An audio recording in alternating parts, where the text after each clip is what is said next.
السلام علیکم ورحمۃ اللہ وبرکاتہ۔ نحمده ونصلي على رسوله الكريم، اما بعد فاعوذ باللہ من الشیطان الرجیم، بسم اللہ الرحمن الرحیم۔ ان اللہ وملائکته یصلون علی النبی یا ایھا الذین آمنوا صلوا علیہ وسلموا تسلیما۔ اللهم صل على سيدنا ومولانا محمد وعلى الجود والكرم وآله الكرام وابنه الكريم وبارك وسلم۔ سب سے پہلے وضاحت کر لوں کہ نکاح آپ کے مولانا ہی پڑھائیں گے، آپ کے قاضی صاحب ہی پڑھائیں گے۔ آپ حضرات میں سے کچھ لوگوں کو ٹینشن ہو گیا ہوگا کہ یہ حضرت کہاں سے آ گئے، ان کو تو ہم نے کہا نہیں تھا، تو میں پہلے ہی سے وضاحت کر دوں، نکاح آپ کے قاضی صاحب بھی پڑھائیں گے، آپ کے مولانا صاحب بھی پڑھائیں گے۔ جن کو والی جناب آصف بھائی دلی والا نے کہا تھا وہی حضرت پڑھائیں گے۔ تو ہماری تفسیر کا الحمدللہ معمول ہے، ہر ہفتے ہر اتوار کو بعد نماز مغرب کی ہماری تفسیر ہوتی ہے۔ اس وجہ سے وہ جو سلسلہ ہے ابھی بیچ میں 2 ہفتے سے بند ہو گیا تھا، تو سوچا کہ وہ سلسلہ واپس شروع کر دیا جائے۔ تو بس میں تفسیر بیان کر کے انشاءاللہ العزیز رخصت ہو جاؤں گا۔ نکاح آپ کے حضرت ہی پڑھائیں۔ درود پاک پڑھ لیجیے، اللہم صلی علی سیدنا مولانا محمد وعلی الجود والکرم وآلہ الکرام وابنہ الکریم وبارک وسلم۔ عزیزان ملت اسلامیہ، اللہ رب العزت قرآن مقدس میں ارشاد فرماتا ہے، اولئک علی ھدی من ربہم واولئک ھم المفلحون۔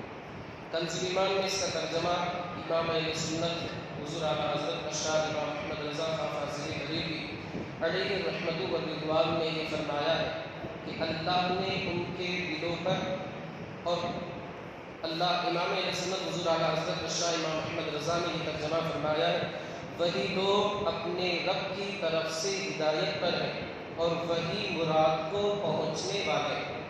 حضور اعلیٰ حضرت علیہ الرحمۃ والرضوان نے بہترین ترجمہ فرمایا۔ میں نے آپ کو اس سے پہلے بھی بتایا تھا کہ اللہ رب العزت نے سورہ بقرہ کی شروعات فرمائی تو 3 آیتیں جو ہیں وہ مومنوں کے تعلق سے ارشاد فرمائی، اور اس کے بعد 2 آیتیں جو ہیں وہ کفار کے تعلق سے آپ نے ارشاد فرمائی، اور بعد میں 13 آیتیں منافقوں کے تعلق سے اللہ رب العزت نے ارشاد فرمائی۔ آپ سمجھ سکتے ہیں کہ اللہ رب العزت نے عام کافروں کے بارے میں صرف 2 آیتیں ایک ساتھ نازل فرمائی، لیکن منافقوں کے تعلق سے اللہ رب العزت نے 13 آیتیں کریمہ نازل فرمائی۔ اس سے آپ اندازہ لگا سکتے ہیں کہ منافقوں کا فتنہ کتنا خطرناک ہوا کرتا ہے کہ اللہ نے 13 آیتوں کے اندر بیان فرمایا۔ اب یہ جو اولئک علی ھدی من ربہم واولئک ھم المفلحون سے کون لوگ مراد ہیں؟ مفسرین کرام بیان فرماتے ہیں کہ اس سے کامل اور متقی پرہیزگار لوگ مراد ہیں۔ ویسے تو ہر مسلمان اصل کامیابی اسے حاصل ہے، لیکن کامل متقی جو بندہ ہے وہ اس کے تعلق سے اللہ رب العزت نے قرآن مقدس میں ارشاد فرمایا۔ مفسرین کرام بیان فرماتے کہ 2 طبقے، ایک تو عوام کا طبقہ جو عمل نہیں کرتے لیکن مومن، اور ایک خواص کا طبقہ، علماء کا طبقہ جو عمل بھی کرتے ہیں مومن بھی۔ تو آیت کریمہ کے پہلے حصے یعنی اولئک علی ھدی من ربہم سے عام مومنین مراد ہیں جنہیں اللہ نے ہدایت دی، اگرچہ عمل کے اعتبار سے وہ کمزور ہیں لیکن اصل ایمان انہیں حاصل ہے، ان کے دل کے اندر ایمان کا نور جگمگا رہا۔ اور وَأُولَٰئِكَ هُمُ الْمُفْلِحُونَ سے علماء مراد ہیں، یعنی جو ایمان کے ساتھ ساتھ جو اس کے تقاضے ہیں انہیں پورا بھی کرتے ہیں، یعنی ان پر عمل کرنے کی کوشش بھی کرتے ہیں علماء مراد۔ تو علماء ہدایت پر بھی ہیں اور کامل کامیابی کے اوپر بھی ہیں، جبکہ عام لوگ جو قرآن مقدس پڑھتے ہیں لیکن اس پر عمل نہیں کرتے انہیں بھی کامیابی تو ملی ہوئی ہے، لیکن اصل کامیابی، حقیقی کامیابی انہیں حاصل نہیں۔ اور انہی کے تعلق سے جنہیں کامل مومن کہا گیا ہے، متقی پرہیزگار، اللہ رب العزت دوسرے مقام پر ارشاد فرماتا ہے، قد افلح من تزکا، وہ بندہ کامیاب ہو گیا جس نے دل کی ستھرائی کی، دل کو صاف کیا، پاکیزہ بنا، تزکیہ تزکیہ نفس کیا، وذکر اسم ربہ فصلی، اور دوسرے مقام پر اللہ رب العزت نے ارشاد فرمایا ان الذین آمنوا وعملوا الصالحات یہدیہم ربہم بایمانہم، کہ وہ لوگ جو ایمان لائے اور انہوں نے نیک اعمال کیے، اللہ رب العزت جو ان کا رب ہے وہ انہیں ہدایت دے گا۔ میرے دوستو، یہ آیت کریمہ سے عقیدہ ہمیں یہ بھی ملتا ہے، میں نے جو بتایا کہ اگرچہ مومن کتنا بھی بڑا گناہ گار ہو ہدایت پر ہے۔ خوارج یہ کہتے ہیں، خارجی جنہیں کہا جاتا ہے، کہ بندہ گناہ کبیرہ کرنے کی وجہ سے دائرہ اسلام سے خارج ہو جاتا ہے، جبکہ ہم اہل سنت و جماعت کا عقیدہ یہ ہے کہ بندہ کتنے بھی گناہ کبیرہ کرے، معاذاللہ گناہ کرنا بہت بڑی بات ہے، استغفر اللہ، لیکن کتنے بھی گناہ کر لے، سمندر کے برابر اس کے گناہ ہو جائے، پہاڑوں کے برابر گناہ ہو جائے، لیکن اگر وہ مومن ہے، اس کے دل میں ایمان ہے، گناہوں کی سزا بھگتنے کے بعد انشاءاللہ اللہ اپنے فضل سے اسے جنت میں داخل فرمائے۔ یہ ہم اہل سنت و جماعت کا عقیدہ ہے، اسی آیت کریمہ سے استدلال کرتے ہیں۔ لیکن خوارج کیا کہتے ہیں؟ خارجی جو گروہ ہے، فرقہ ہے، وہ یہ کہتا ہے کہ بندہ اگر گناہ کبیرہ کرتا ہے تو وہ دائرہ اسلام سے خارج ہو جاتا ہے، یعنی کافر ہو جاتا ہے۔ ہم اسی آیت کریمہ سے استدلال کرتے ہوئے کہتے ہیں کہ گناہ کبیرہ کرنے کی وجہ سے بندہ کافر نہیں ہوتا، اپنے گناہوں کی سزا بھگتنے کے بعد اللہ اپنے فضل سے اسے جنت کے اندر داخل فرمائے۔ اور میرے دوستوں، متقی کی مثال، ہو سکتا ہے یہ مثال بیان کرنے ہی میں ہمارا وقت پورا ہو جائے۔ صوفیاء کرام نے متقی جو کامل مومن ہے، تقوی کا پیکر ہے، اس کے تعلق سے ارشاد فرماتے ہیں صوفیاء کرام کہ ایک پہاڑ کی چٹان، اس پہاڑ کی چٹان کے اوپر جگہ جگہ انگارے ہیں، آگ کے انگارے ہیں، اور اسی جگہ کانٹے وغیرہ بھی بچھے ہوئے ہیں، اور اسی جگہ غار کو آپ جانتے ہوں گے، کھائی جسے کہا جاتا ہے، وہ بھی۔ یہ تین چیزیں، ایک بندہ ہے جس کے پاس ایک نور ہے، اس نور کے ذریعے تاریکی ہے، یعنی ہر طرف اندھیرا ہے، لیکن ایک بندے کے پاس نور ہے، اس نور کے سہارے سے، اس نور کے ذریعے وہ بندہ اپنے آپ کو انگاروں سے بھی بچاتا ہے، کانٹوں سے بھی بچاتا ہے، اور اسی طرح غار، جگہ جگہ جو کھائی وغیرہ بنی ہوئی ہے، ان تینوں چیزوں سے اپنے آپ کو بچاتا ہے اور منزل مقصود تک پہنچ جاتا ہے۔ یہ ایک بندہ ہو۔ دوسرا بندہ ایسا ہے کہ وہ انگارے سے نہیں بچ سکتا، اسی طرح جو غار وغیرہ جگہ جگہ جو کھائی وغیرہ ہے اس میں وہ گر جاتا ہے، اور کانٹے وغیرہ بھی اسے لگ جاتے ہیں۔ یہ بندہ جو ہے کبھی بھی منزل مقصود تک نہیں پہنچ سکتا۔ توجہ چاہوں گا آپ حضرات سے، صوفیاء کرام کتنی باریکی کے ساتھ ارشاد فرماتے ہیں۔ تیسرا ایک بندہ ہے کہ جس کے پاس نور ہے، وہ ایسے مقام پر جاتا ہے جہاں پر انگارے ہیں، اسی طرح غار ہے، جگہ جگہ کھائی ہے اور کانٹے وغیرہ بھی۔ یہ بندہ، اس کے پاس نور ہے لیکن اس کے قدم ڈگمگاتے ہیں، برابر یہ چل نہیں سکتا، چلنے میں بے احتیاطی کرتا ہے۔ یہ بندہ منزل مقصود تک تو پہنچے گا لیکن یہ زخمی ہو جائے، یہ اپنے آپ کو انگارے سے تو بچا لے گا، یہ بندہ اپنے آپ کو کھائی غار وغیرہ سے تو بچا لے گا، لیکن کانٹے جو ہے اس میں الجھ کر کے رہ جائے گا اور زخمی ہو جائے گا۔ اب توجہ چاہوں گا، صوفیاء کرام فرماتے ہیں کہ پہلا جو بندہ ہم نے کہا تھا جس کے پاس ایک نور ہے، اور اس نور کا سہارا لے کر کے وہ منزل مقصود تک پہنچ جاتا ہے، اس سے کوئی اور نہیں متقی بندہ مراد ہے۔ اس سے متقی بندہ مراد ہے کہ وہ بندہ متقی ہے، کامل مومن ہے، اور اس کے ہاتھ میں جو نور ہے، اس کے ہاتھ میں جو نور کی کرن ہے، وہ کوئی اور چیز نہیں بلکہ اللہ کی کتاب قرآن مقدس ہے۔ وہ بندہ قرآن مقدس کے نور کا سہارا لے کر کے منزل مقصود تک پہنچ جاتا ہے۔ یہ متقی، کامل متقی کی مثال۔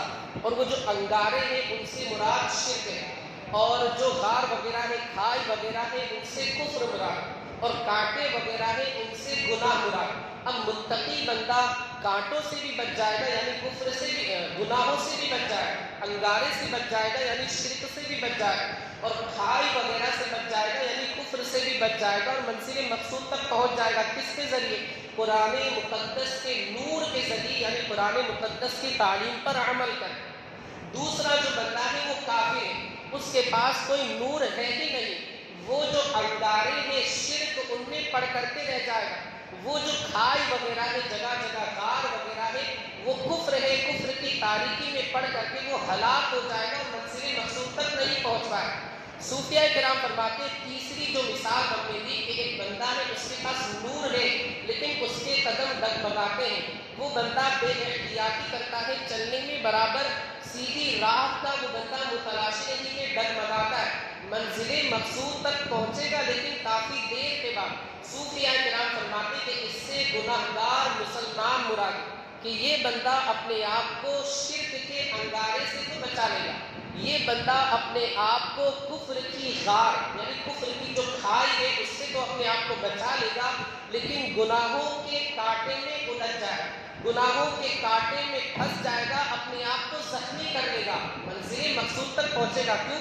اس کے پاس اللہ کی کتاب قرآن مقدس کے اس نور کے سہارے سے منزل مقصود تک پہنچ جائے، لیکن تھوڑا سا اسے وقت لگے گا کیونکہ چلنے میں بے احتیاطی سے کام لیتا ہے، چلنے میں برابر یہ احتیاط نہیں کرتا، اس وجہ سے منزل مقصود تک پہنچے گا لیکن کافی اس سے وقت لگ جائے گا۔ صوفیہ کرام فرماتے ہیں اس آیت کریمہ میں اولئک علی ھدی من ربہم واولئک ھم المفلحون، تو جو کامل درجے کے متقی اور پرہیزگار تھے، اس آیت کریمہ میں جو ہدایت پر ہے اور کامل مومن ہے اس سے متقی اور پرہیزگار مراد، یعنی وہ ہدایت پر بھی ہے اور اعلیٰ درجے کی کامیابی انہوں نے پا لی، اور دوسرا جو بندہ ہے وہ تو ہدایت پر ہے ہی نہیں، وہ تو کافر ہے، اور تیسرا والا جو بندہ ہے یعنی گنہگار مسلمان، اس آیت کریمہ کے دو حصے ہیں، یعنی ایک تو ہدایت پر ہونا اور دوسرا کامیابی پر ہونا۔